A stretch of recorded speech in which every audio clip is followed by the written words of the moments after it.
في زمن كانت القسوة فيه عادة، وقلوب الناس كالحجارة. ولد قلب لم يعرف القسوة يوما، قلب علم الدنيا معنى الرحمة. إنه قلب محمد صلى الله عليه وسلم.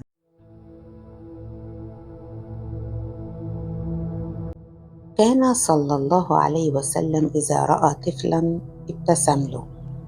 يوما رأى حفيديه الحسن والحسين يلعبان، فترك ما بيده واحتضنهما أمام الناس.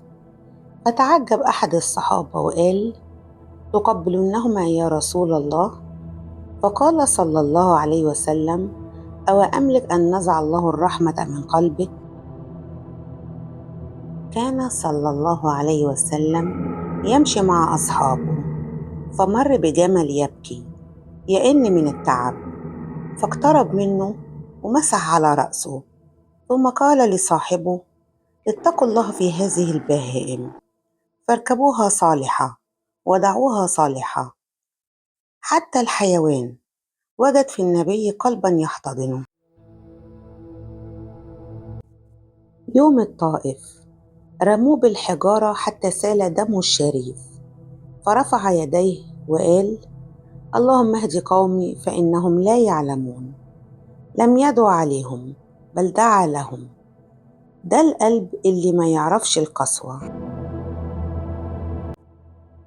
كان رقيقا في بيته، يلاطف زوجاته ويحسن إلى خدمه، ويقول: خيركم خيركم لأهلي وأنا خيركم لأهلي.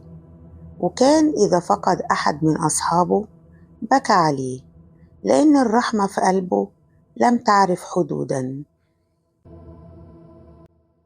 الرحمة مش ضعف، الرحمة قوة من نوع آخر، لأن أقوى إنسان هو اللي يقدر يعفو وهو قادر ينتقم.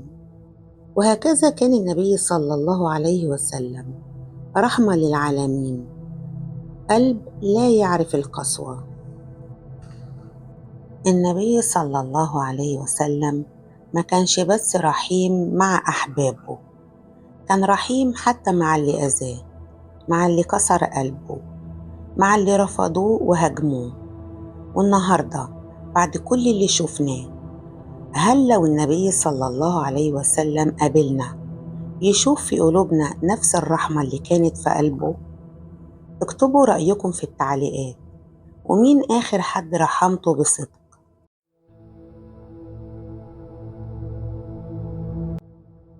لو حسيت إن الحلقة لمست قلبك شاركها، يمكن تكون سبب إن الرحمة ترجع لقلب حد نسيها.